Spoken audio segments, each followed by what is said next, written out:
Good morning.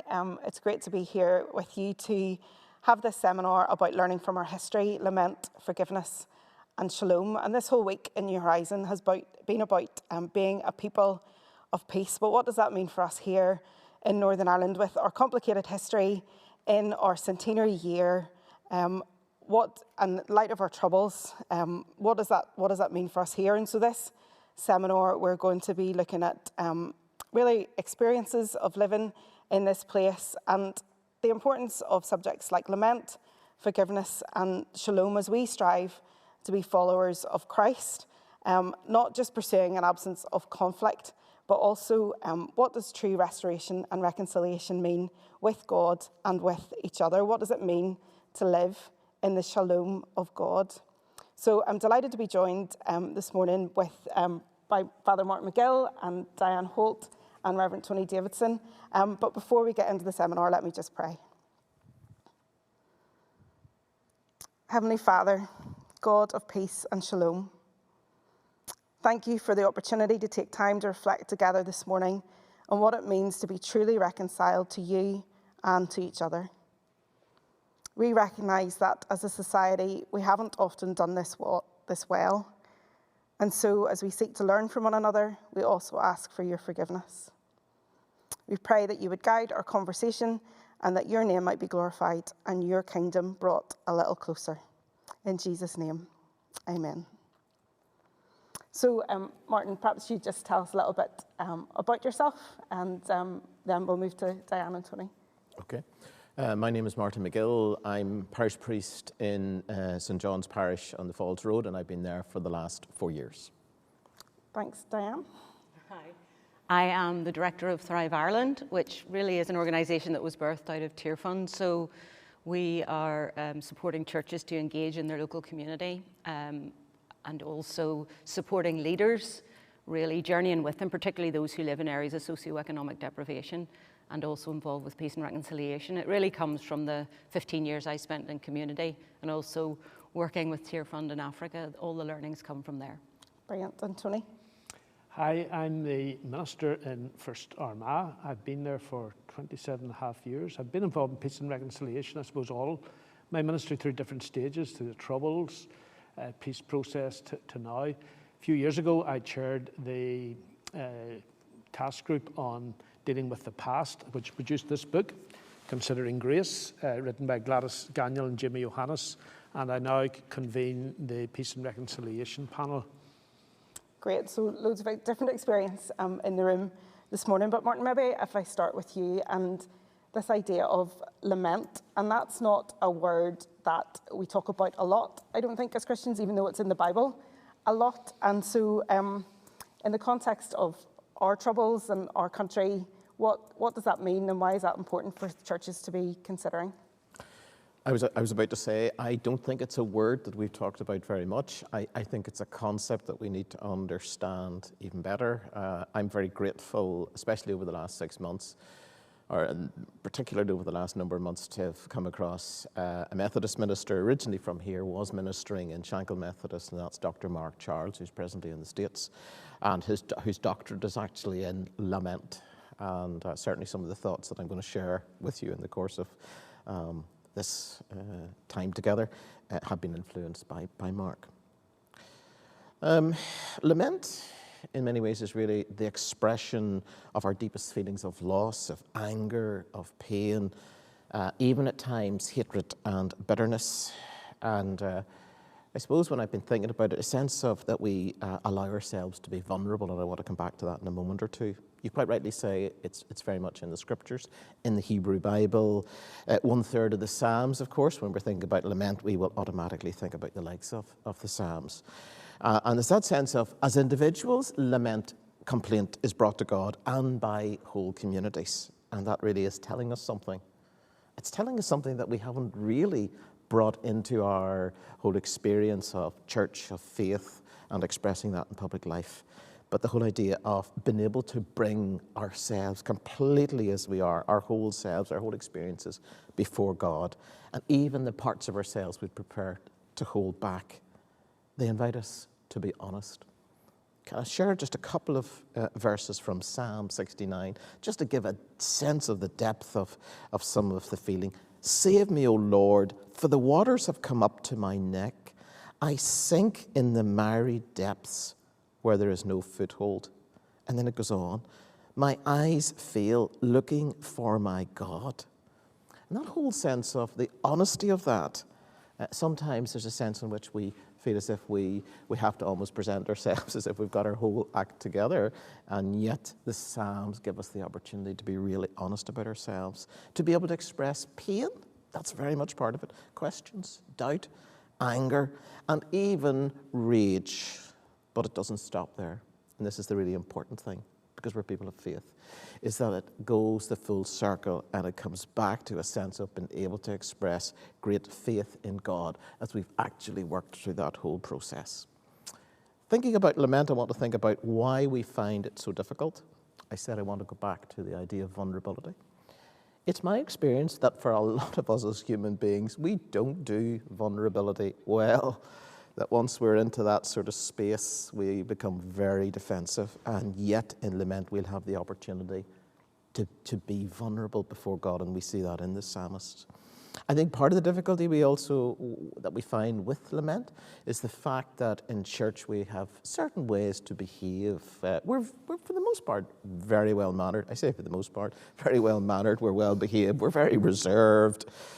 And yet there's a sense in understanding lament, it is not polite. It's just raw emotion at times. And one of the thoughts that I'm wondering about, wrestling with, is the whole idea of some sense of collective expression of pain, how that might sound. There was an interview on Sunday Sequence just before the service of lament way back in June, and the interviewer, Audrey Carville, asked the question, can you see it being a noisy affair?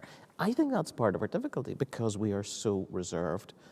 The God that we believe in is not afraid of questions, doubts, or strong feelings, but in fact, God encourages that. And so that whole sense of lament, I think, is really valuable, because I believe it can lead us towards release and healing. And so what could this look like for us as Christian people, our churches, and wider society? I very, very much welcome the opportunity. I had a moment's hesitation when I was asked to take part in this. I think this is really, really important. So I am going to make a suggestion. I am going to suggest that we look at a collective way in which we can lament together. And I think there's a stepping stone or a building block we can build on, and it goes back to the Day of Reflection, which each year is on the 21st of June. It's going back to 2007, and this year there was an experience of that, a collective experience of expressing lament on the 21st of June. In it was an hour-long service. There was a very poignant musical piece called Lament, and a very powerful film bringing out the whole idea of lament. And for me, part of it was the likes of Alan McBride, one of the victims' campaigners, taking part, expressing at the very start of it, lament. And then at the end of the lament, again, Alan expressing a sense of belief that this is the God who wipes away the tears from from all our eyes. And just to finish, Day of Reflection will actually talk about an opportunity to reflect on our own attitudes, on what more we might have done or might still do, and to make a personal commitment that such loss that we've had in our troubles here should never happen again. Oh, that's brilliant. Martin, thank you. And just picking up on some of those things that you've talked about pain, doubt, anger and rage, maybe pick up some of that with you, Tony, and this the whole idea of forgiveness. It's a Christian belief, it's a Christian doctrine, and how that fits in with some of those feelings, and with how we deal with the past and some of the difficulties around that as well. Yep. I mean, what Martin said I found really helpful. I suppose one of the awful things that happened during the Troubles was, after an atrocity, you'd have a victim, and somebody would stick a microphone in front of them and say to them, do you forgive the people who did it? And was re-victimizing the victims. And also, was not really a biblical understanding of forgiveness. It was making forgiveness into a legalism, just a word, and superficial. And I think what Martin has said about lament, you have to get to forgiveness, you have to go through that process of lament. I mean, I've been a pastor a long time, and there's all sorts of things happen to people, and you can't get to that point of shalom immediately. And thankfully in the scriptures, God is patient with us, and he allows this process. So lament is absolutely essential. I was actually preaching on Psalm 108 on Sunday, and it gives us a whole language of cursing. You Moabite, you Edomite, you Philistine. And I think we pray when we feel good, but we actually should pray not only when we feel bad, but are bad. So I think forgiveness starts there, and a bit like Ecclesiastes, there's a time to forgive. And sometimes what happened, and we discovered this when we were interviewing 122 people for the book Considering Grace, an awful lot of people struggled with this concept of forgiveness. And a lot of people said they couldn't forgive. Now, Jamie Johannes, who did a lot of the interviews, felt that actually what they were able to do was to show mercy. And they were able to say, I don't want something to happen even to the perpetrator, even if they have very negative feelings. And what they were trying to say was they knew that bitterness is toxic, and they didn't want to be bitter and to pass that on to the next generation. I can remember years ago visiting people who had been victims. I was at a job as an assistant minister in Ballycastle. The police had caravans there, and I remember talking to one lady, and she says, I am bitter against bitterness. I don't want to pass that on to my child, but I'm worried about the wider family that might be passed on. And she was trying to protect her child.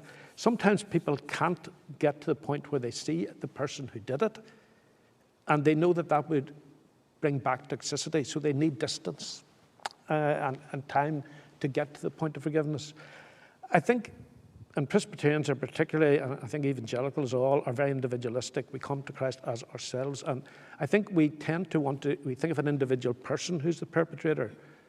The problem with the conflict in Northern Ireland, and that Malcolm brought out certainly on Monday night, is that it's much more complex, and it's a community thing. And it's to try to get within our conversations across the community a sense of graciousness, that we're prepared to listen. When we were looking at considering grace and thinking back to the Troubles, we had to think about remembering. And we thought how you remember Christianly or non-Christianly. So you try to remember through the cross. And that means remembering truthfully, remembering therapeutically, and remembering together.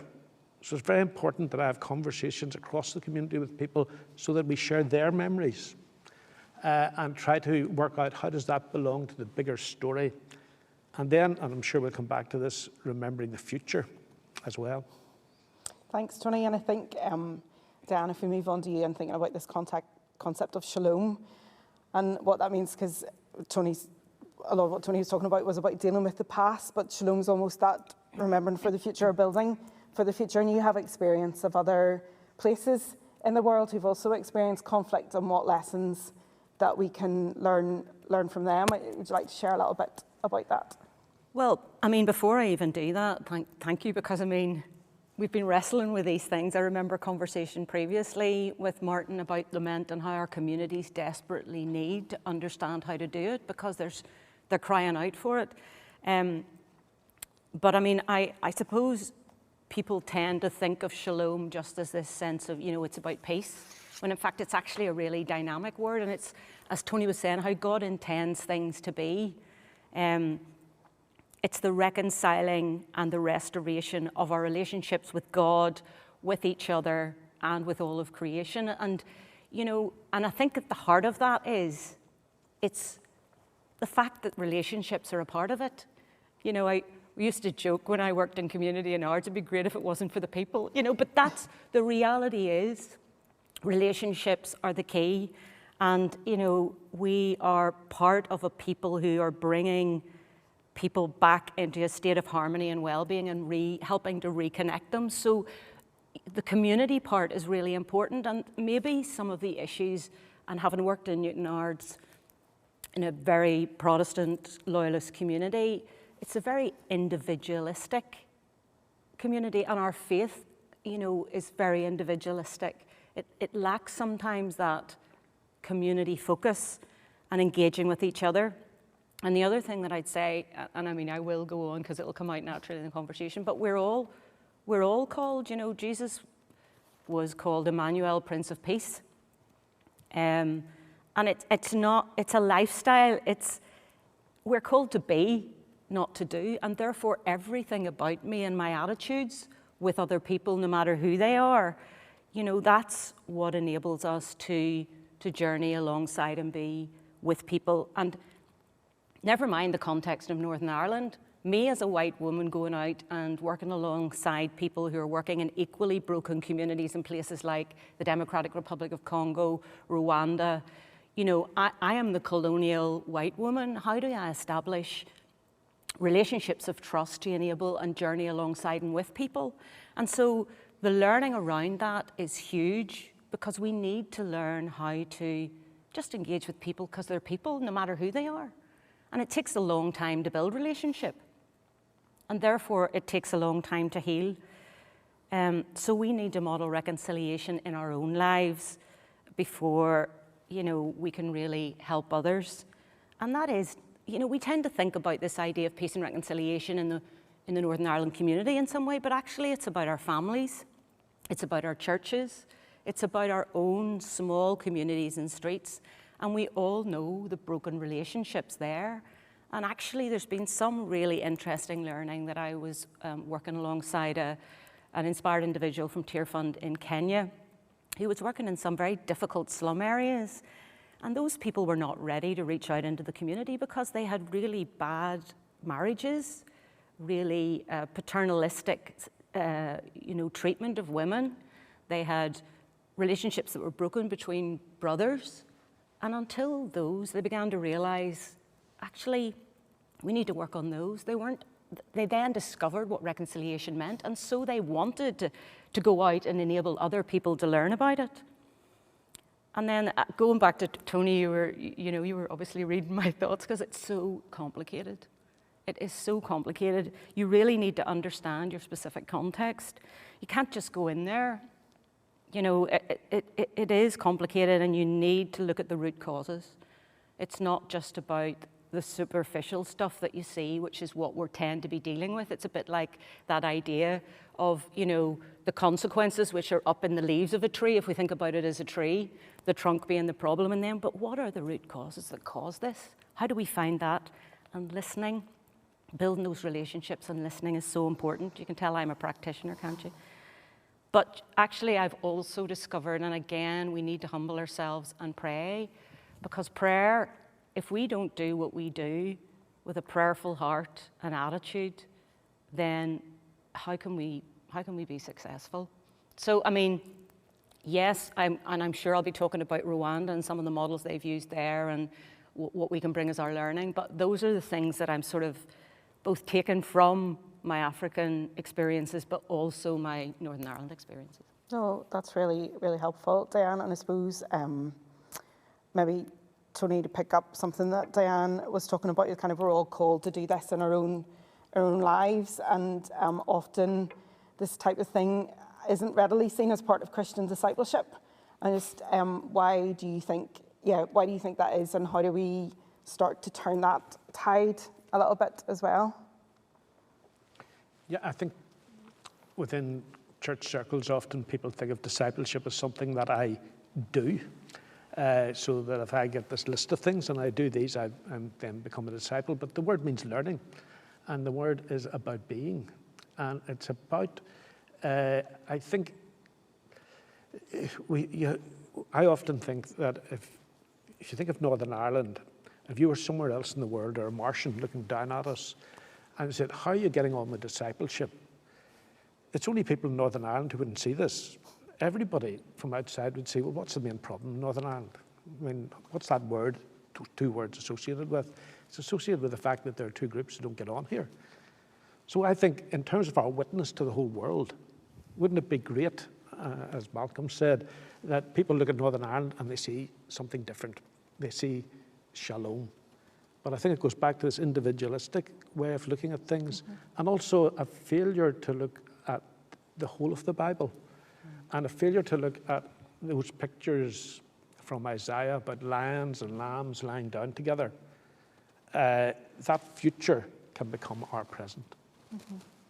And Martin, just to pick up something Diane said, just within your context, so New Horizon is a new experience for you, and you were delighted to come here and participate today. And Diane talked about understanding context, and you spend a lot of time trying to understand the context of other communities. And can you tell me a little bit what your heart is behind that and why that's important, and what are the sort of things that you do to listen and try and understand and to hear?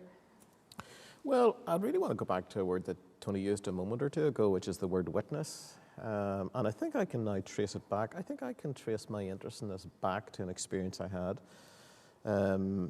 Part of my training was in Rome. Went to the Irish College for 4 years there. Went to two universities, one for 3 years and then one for a final year for a master's. And there was one particular evening returning back from college, bumped into a group of American students, and we got chatting, and one of the questions they asked was, where are you from? So I said, and this is way back around about maybe say 1986, 87, Belfast. Without a moment's hesitation, I can't remember was a male or female, American student replied, oh yes, that's that place where Catholic and Protestant kill each other. I've never forgotten that conversation. And that's why I think the whole idea of witness is so important. So I'm very much with Malcolm Duncan in the sense of people looking at Northern Ireland and seeing something very different, and yeah, very keen to explore the concept of what shalom would actually look like. So that sense of, yeah, trying to understand, trying to listen. For me, I suppose one of the ways I would do that would be, or at least pre-COVID anyway, was on a Sunday evening, I would worship in a denomination other than my own. I was doing this really for a number of years and found it really, really helpful. I was in Windsor Baptist before it became this amazing place. Very positive experience there as well. And that was just really useful to just get some idea of how different people worship. But there was also, and again, to go back to something Diane said, there was the building of relationships. And you know, whilst we're going to talk about all these words, lament and forgiveness and shalom, I think at the end of the day, we are about talking about, if necessary, healing of relationships or forming of relationships, and in that context, looking at how we can be witnesses to being followers, disciples of Jesus. So I think like one of the things that's coming through is that this is not a quick fix. This is long-term work. This is starting something and maybe not seeing the fruit that you might not see in your own lifetime, but that you are persistent and consistent in this part of discipleship. Diane, do you want to talk a little bit? You've mentioned some other countries there. Maybe talk about the experience from Rwanda or some of those other places that you have knowledge of and have invited people from there over here to kind of speak into our situation as well. Yeah, and I think it goes back to that sense of, you know, the complicated nature of seeking to achieve shalom. You know, we heard about mercy, but actually we hear in the Bible as well, in the passage actually in Isaiah where we're told about, you know, Jesus is coming, you know, but he's a God of justice. It's not just, you know, so there's justice, there's mercy, there's peace. It's all there. And actually, I think I've become much, much more aware of how important that is. So Zimbabwe was a really interesting example of, you know, the churches there are really struggling around not just conflict issues, but hugely bad governance, and are really mobilizing the churches to speak out against injustice, to speak out against things that aren't right, and to really understand that they are drawing alongside the poor. Now, there's no doubt in my mind, having worked in, you know, East Belfast, in Newton Ards, you know, poverty and brokenness go hand in hand. And actually, there's a lot of scapegoating goes on around, particularly, and of course my experience is from Protestantism. But, you know, loyalist estates and those who are less well off, you know, and everything, and it's like a hidden brokenness there, because if I think of one estate in Newton Ards, and, you know, people actually throw the rubbish over the wall into that estate from a much nicer development on the other side. Everything that is, you know, is stating that's an issue. And you see the same thing when you're in Africa. So a community in the Democratic Republic of Congo, very poor, very corrupt society. But, you know, the women, there was a military camp there where the women, basically the community around that military camp, were incredibly suspicious, didn't like them, didn't know anything about them. They were totally segregated. One of the leaders that I was working alongside, he and his wife in fact started to bring the women together, what we would call initially single identity work and then some mediation to build relationships. And when I met the women were going, and we thought these women were dirty, and we thought they were really stupid, and yet look, we're just the same, and we have the same, and they're actually really good, and they'd come into a cooperative. So they were jointly working together. Not only was peace being built, but actually they were economically developing some work, you know, together. So they formed a cooperative, breeding chickens and then selling them. So we need to think much more, I think, in terms of learning about how do we not think about peace in a much more holistic way, and not, at the moment, our funding, for example, is community development here, a big silo, and here's peace and reconciliation here. We need to be thinking much more integrated, because it is total. Our lives are not segregated. So why would why would peace and reconciliation and community development, or what I like to think of as, you know, human developing or human thriving within communities, why would they be separate? Because we can't not do peace and reconciliation here at the same time. And Tony, maybe pick up with you some of those things that Diane's talking about. Do you think that impacts the younger generation of people in Northern Ireland, of Christians in Northern Ireland? How might younger people be encouraged to kind of engage in some of these conversations, do you think? Yes, I know Martin has thought a bit about this, with how young people who don't remember the Troubles, how are they impacted? Unfortunately, a lot of the studies are that if your parents were traumatized during the Troubles, you are traumatized, and often worse. I mean, a lot of the studies on mental health in Northern Ireland date back to the Troubles, so there's a lot of healing, and the healing isn't just, it's a healing within, and peace within is needed, as well as peace with others. So for a lot of young people, they go, what's wrong? Somebody said to me, there's a crack in our wall, and I don't know why it was there, and discovered it was a bomb that went off. And sometimes there's cracks around our relationships, and there's cracks within our minds that explains. So I think for young people, that's important.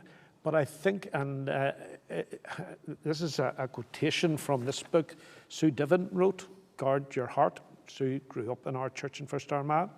And it's about two young people who were born the day of the Good Friday Agreement, so they have no memory of the Troubles. And it's Romeo and Juliet. They're from both sides of the community. But there's this lovely quotation in it where one of them says, adults remember our past. Would they ever remember our future? So how are we going to live in this place well? And how are we going to prosper together? And how are we going to love our neighbour together? Those are vital questions for young people. Martin, do you have anything, you would be involved in the Four Corners Festival and engaging with young people in that through different activities there. Any sort of reflections on that? Well, I suppose one of the things that I would go back to, I'm very pleased that we're taking a look at some of the root causes, for example. And when you talk about Four Corners Festival, we organised an event a number of years ago where we had prayer at the different walls. So, for example, some of us gathered at walls. This was one of the final events. But when it actually came to a part of the city, in fact, South Belfast, we then focused on the socio-economic divisions and that whole sense of those who are very well off and those who are not. suppose my sense would be young people would be very much aware of that. And yeah, I would certainly agree with Tony in the sense of, and I've heard that whole sense of the trauma being passed down, the stories being passed down. On a Saturday evening, I would go out with, not every Saturday evening, but when I can, sometimes by myself, sometimes with a Church of Ireland minister, Reverend Tracy McRoberts, who's in the St Matthew's Church of Ireland over at Woodvale on the Shankill Road. And we actually hear some of the stories. We can actually hear some of the young people almost, when they're sort of talking things through, just almost talk through some of that sort of trauma. So there is a sense in which I think we do need to look at some of the deeper causes or the root causes, but that we do it together. And I mean, if I just, for example, mention Shankill Falls, there's a real sense in which, the two areas develop almost by themselves. I suppose with Tracy and I, we're looking at, is there some way of being able to work together so we actually could look at the common good, a flourishing, a thriving together? Yeah, I was going to say, actually, just following on from both Father Martin and Tony, in Rwanda, there is exactly the same issue. So we've got children, because they're the genocide, well, as I have now learned, this was one of many genocides, but the 1994 genocide was now, 26 years ago.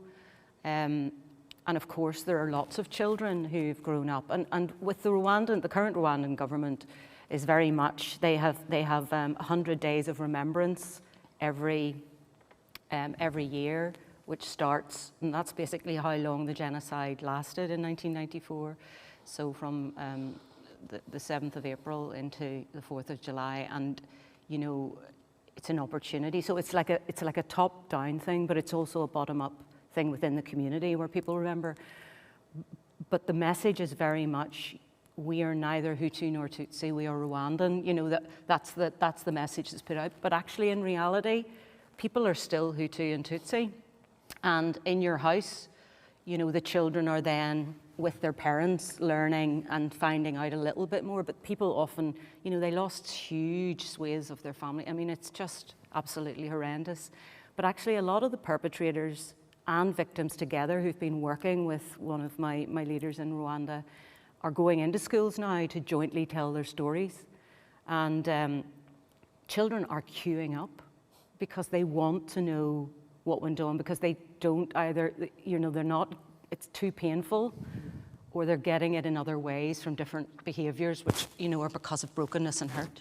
So I do think there's something, and we're in Thrive Ireland, we're working alongside SEF at the moment, and we've been trying for 2 years to get out, but them, victims, survivors from the Troubles here, to go out and meet with victim survivors of the genocide in Rwanda and just look at some of the learning in those groups. Because they say, look, victims and perpetrators have come together, because often people were released from prison in Rwanda and were going back to their villages and then re-traumatizing, exactly what you're saying, re-traumatizing their victims. But the churches actually have taken a lead in this, and it's the churches that are helping facilitate the long workshops which enable some journey, and it's a long journey towards forgiveness and, if it's possible, reconciliation. And one of the things that really struck me when Christoph, who's the leader I would work alongside and one of our partners in Rwanda, really struck me for the first time, and it's so simple, but forgiveness is, as Tony said, about you really, and it's really toxic if you cannot enable yourself, and that there's no sense that God's going to help you towards that forgiveness, because you've got all this baggage and it's burdening you. But actually, reconciliation needs the other person. And what happens if that other person is dead, or that other person doesn't care, or that other person has moved to another country? Where does that leave you? And so the journey with these people is, yes, with those perpetrators who are willing to be on that journey, but I think also then to help others to understand that journey.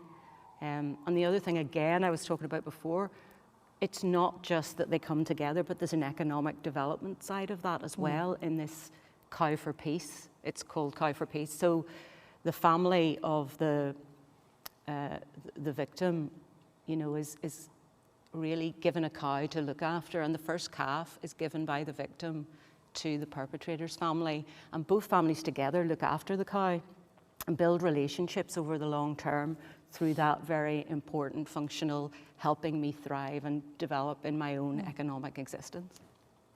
So you talked a little bit there as well, Diane, about storytelling, and in a sense, Tony, considering Grace was and is a storytelling project, but it's more, can you just share a little bit, I guess, about what the value of that has been, or what we've even seen growing out of that now that the book's kind of out there? Yeah, one of the beauties of people tell a story, and it's very much in story form, is that the story creates a wee bit of space.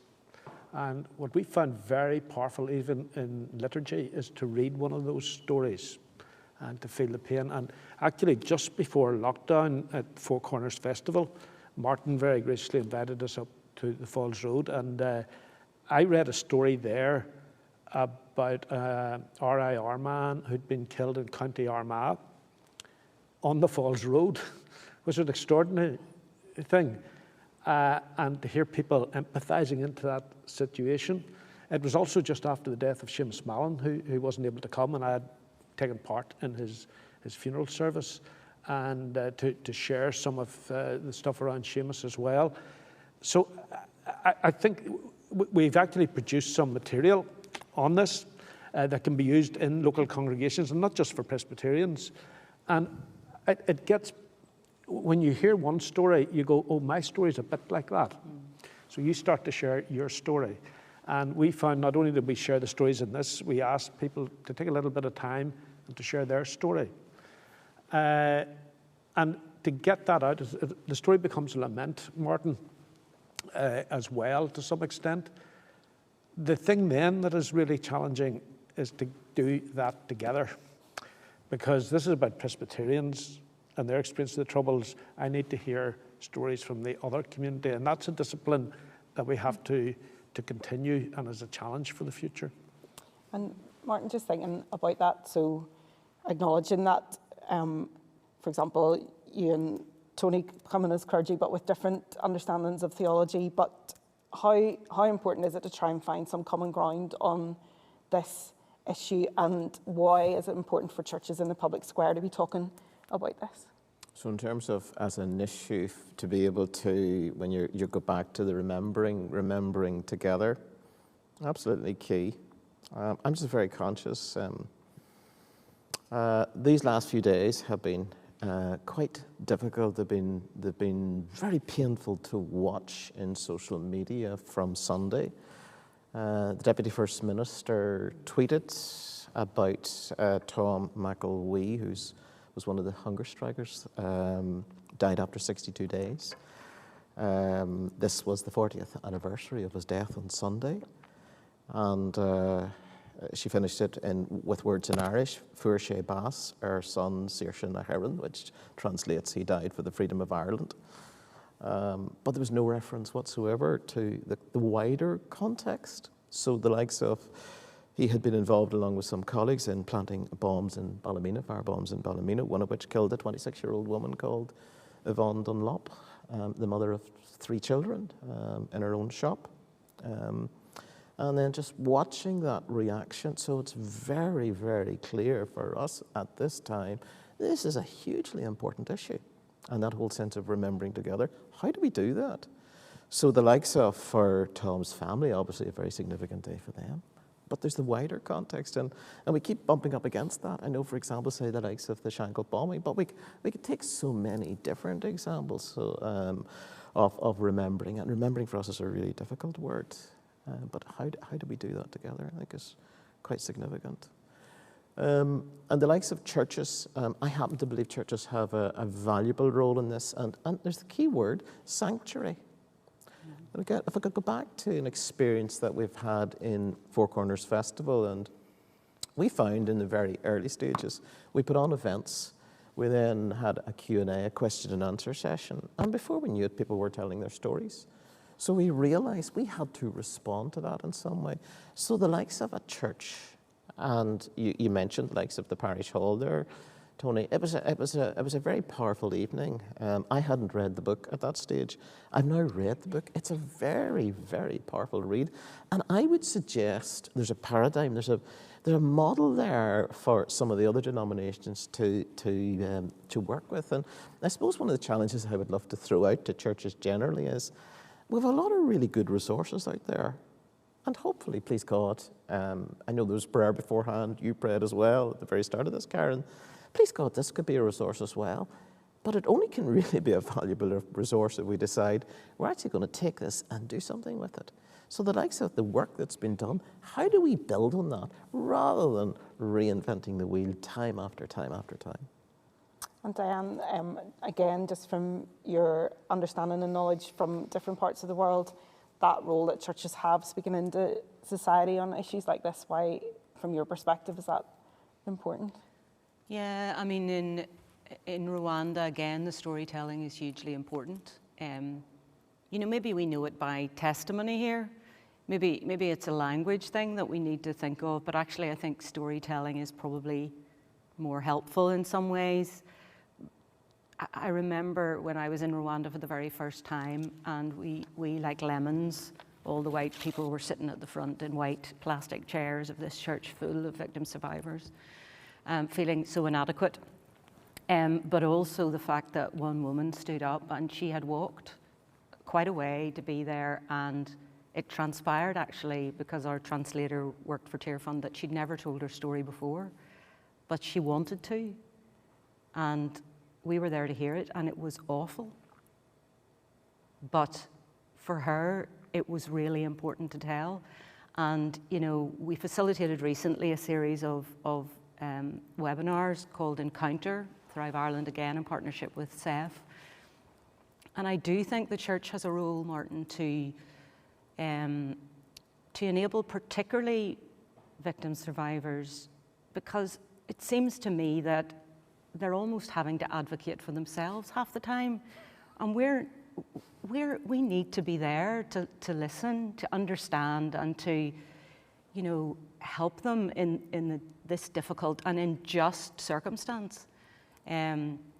Especially with the Secretary of State's announcement not that long ago. I mean, I just think that, you know, they have all been scapegoated because of so-called peace.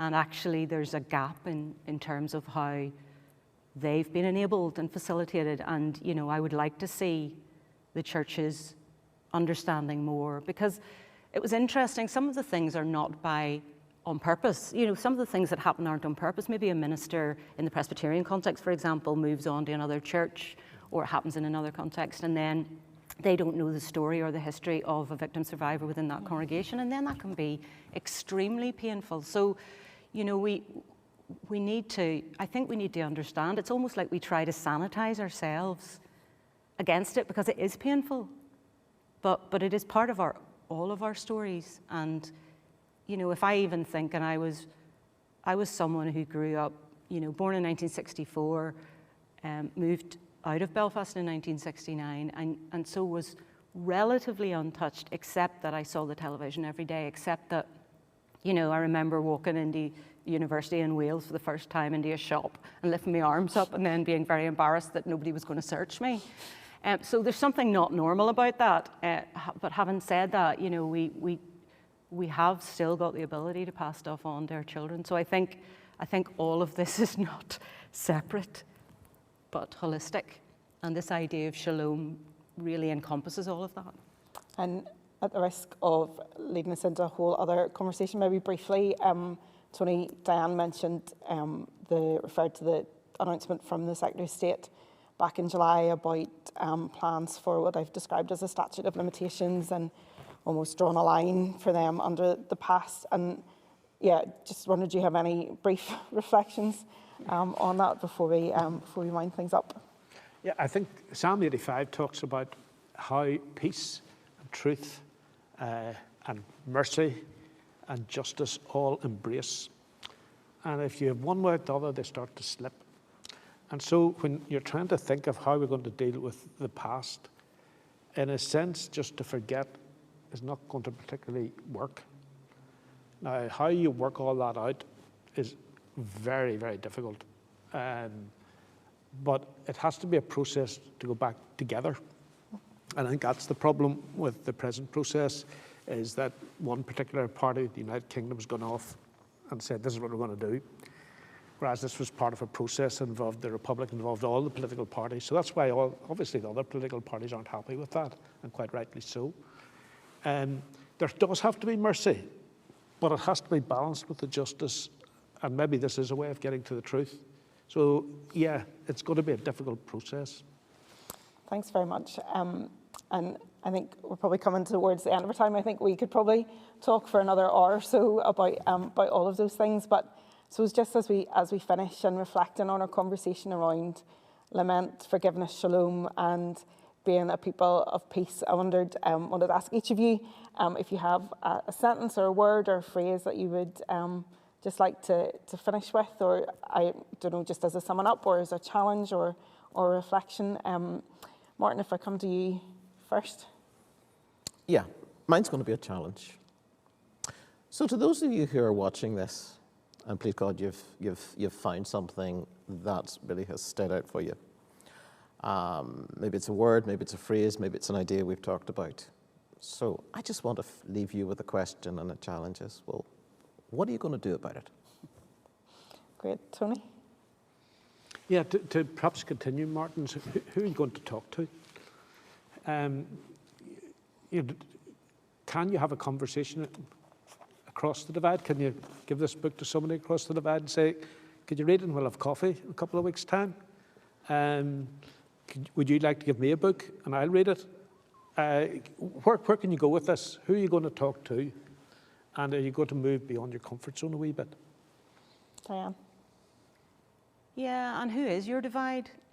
Where is your divide? Because actually, I've worked in context in Newton Ards where people didn't have any issue reaching out their hand to their nice middle-class Catholic neighbour if they were Protestants, but they really struggled with those who were in the Loyalist estate surrounding. So, I think, but what I have found is that, yes, initially there is discomfort, but the discomfort leads to something that is joyful in the end. And actually, when you come through that, there's something spiritually important about that. You can feel God blessing it, and we mustn't ever take the fact that this is what the Bible's telling us. This is what God is saying is vital.